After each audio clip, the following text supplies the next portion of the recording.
conflict than through violence.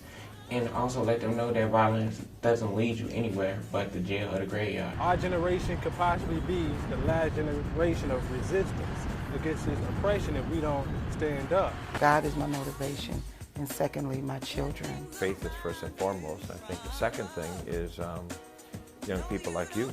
I see the need, and I know that there is so much work to be done. And two, I feel like it's my calling, my assignment on this earth.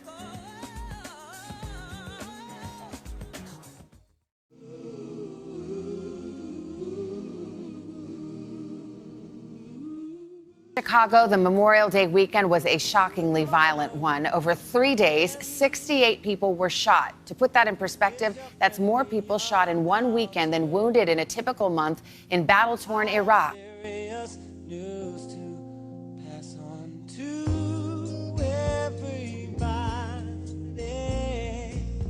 Views on violence in the city of Chicago is that it's ridiculous. And it happens so much that we become normal to it. I live in the inner city of Chicago, and I see violence how other people see the sun. That's every day. And it's just normal. We don't ask why, we just keep going on with our everyday life, like nothing happened.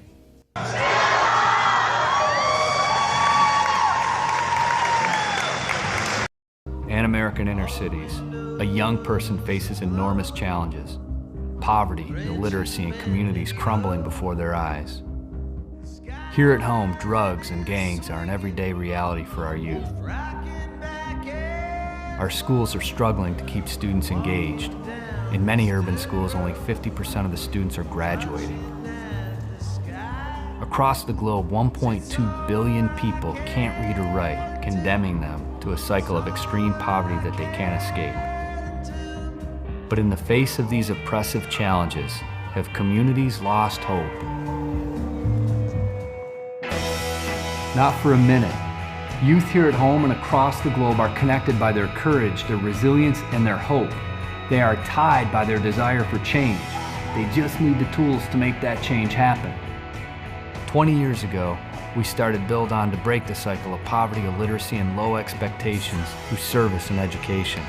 By engaging students to take action through after-school service programs, they're not only changing their communities from within, touching the lives of homeless and seniors and children in their own neighborhoods, but they are changing the world.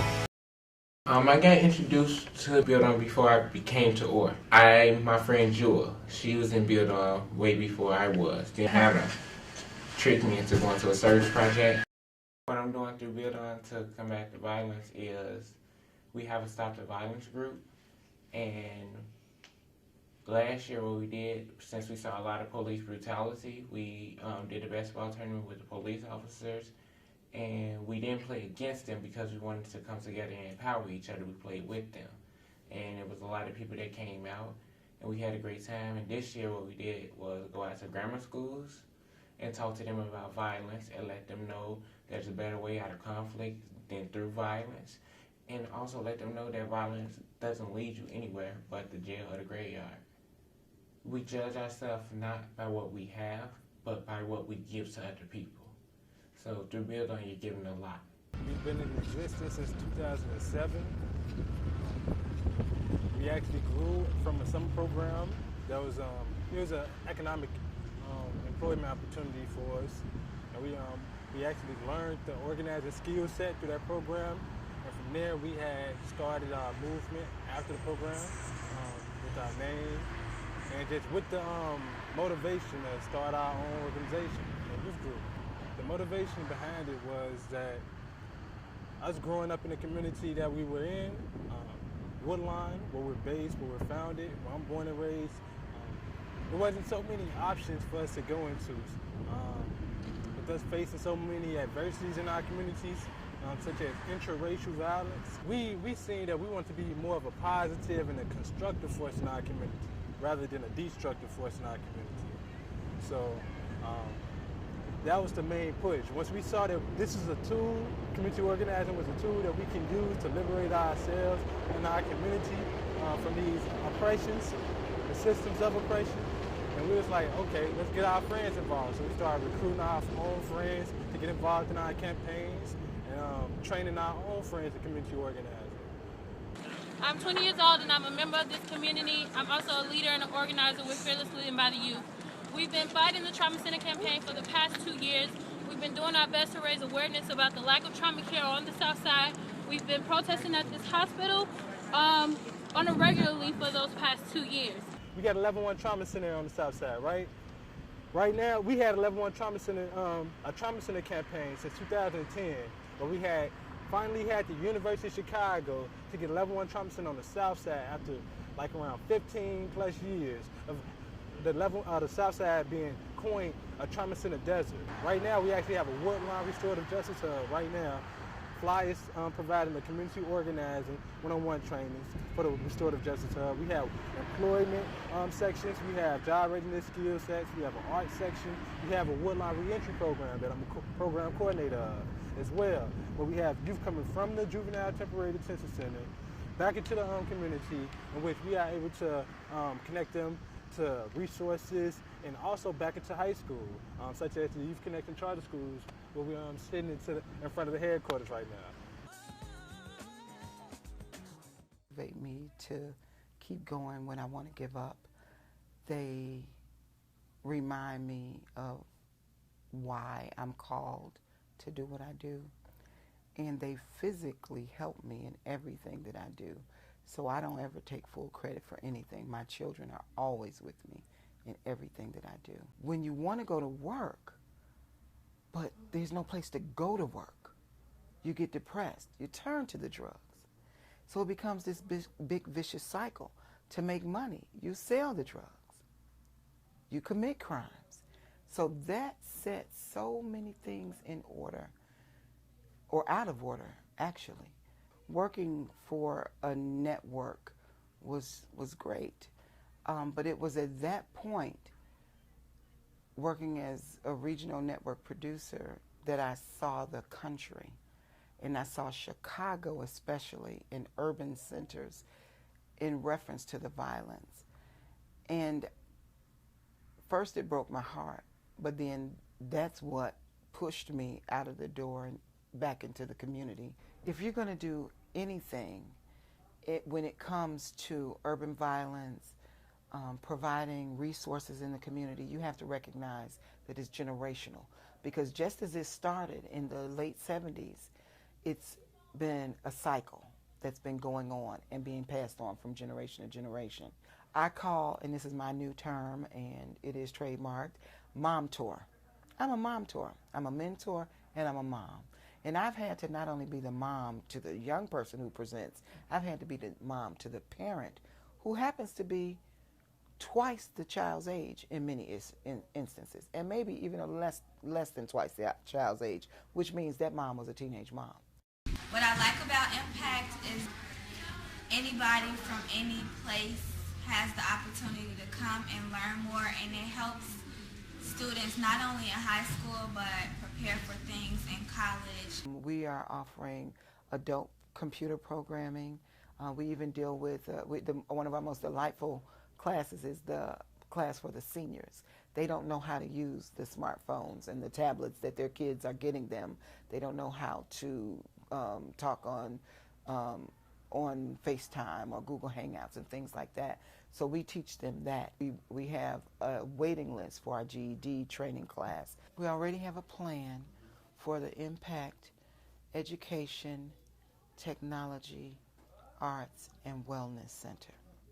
All we need is the building and the resources. We have a full plan. We even have a plan for sustainability that would not have us totally dependent on municipal grants, philanthropic grants, or even just donations. We believe that we should have multiple streams of income. And so everybody who comes in for anything, you're going to get health and wellness. You're going to learn how to live a healthier life. You're going to learn the technology that you need to learn for the 21st century. And then you're going to learn or be connected to some skill that's going to bring money into your pocket. And as these people get money, that money is going to be filtered back into the community, because we need to understand the power of the dollar. Getting in the mindset of our young people that guns is not the way you solve issues. What we're lacking is the will and the commitment of resources and opportunities to do it. The violence issue is extremely comprehensive, and so there's no one Band-Aid answer to it. It's job opportunities, it's good schools, it's options to get involved in positive things, it's economic developments of communities so that the south side and the west side look like the north side, so that communities have equal access to services and to economic development. It's getting rid of this proliferation of guns that we have in our society. We're fighting for the good schools and fighting for jobs and fighting for economic development and fighting about, you know, stricter gun responsibility. While we're fighting for all that, we got to do our part on our block and our home. Some people see this violence as being so massive, and it becomes overwhelming. The whole thought of it becomes overwhelming. It's like so great, it's so much. My thing is, just start with your house and with your block. If we just decide on the 7900 block of Troop, on the 82nd block, we're going to get our block together. If everybody just did their block, we could change the south side and west side tomorrow. We ask for you today, right now, in this moment, to take hold of the movement that is happening all over the country, all over the city, where there's a new generation that is rising up and standing up for the justice that you seek in this world. Instead of blaming the young people, let's see how we can connect with them and build a good future. My personal opinion is every person that is born, every person that walks this earth has a calling and has an assignment. And I feel like it's my personal calling to help other young men succeed in life. Single parent homes where the mother is the only parent in the home or the grandmother. So most of our young men are fatherless young men, and we feel that that is one of the root causes for the violence in our city. BMTM stands for Better Man Than Me Foundation. So we're an organization that mentors young men, and we provide scholarships to young men. We meet with them, we teach them how to resolve conflict. We teach them how to get a job. We teach them interviewing skills. We teach them coping skills. We even talk with them about their issues with their father to combat that anger that most of them encounter. And we also provide scholarships because we want our young men to be educated. So we want them to go to college, informal and formal education. So we do many different things to combat the violence as much as we can. I don't think we can stop a child from getting hit by a bullet, but one of the things we teach our young men is to be at the right place at the right time. So I believe if you're at the right place at the right time, it decreases the chances of you encountering violence. We can't prevent violence, and violence, as we know, as we see on the news, happens all over the place. But if you're in school and not on the corner, if you're in church and not running the streets, I think that decreases the chances of you getting involved or being in the wrong places at the wrong time. So we teach our young men to get involved with productive activities and be where you're supposed to be. I think there needs to be some community involvement with the police. The police, they do a good job, but there's a lot more they can be doing, and there's absolutely room for improvement. And I think one of the things that Chicago can do and the community can do is abandon this idea of don't snitch, don't tell, right? We need to learn how to hold our sons accountable. And part of being a man is being accountable, holding yourselves accountable. And I am motivated, even when I'm tired, even when I'm discouraged, to keep going, to help young men succeed and be better. That's where our name came from, Better Man Than Me. Give them the ability to earn an honest living.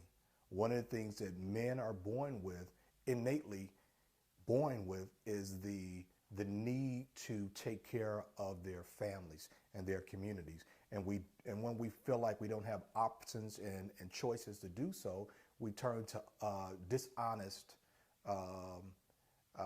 if you will, dishonest ways. And one of the reasons for the violence is young men don't see the value in life, their own lives and the lives of their fellow man.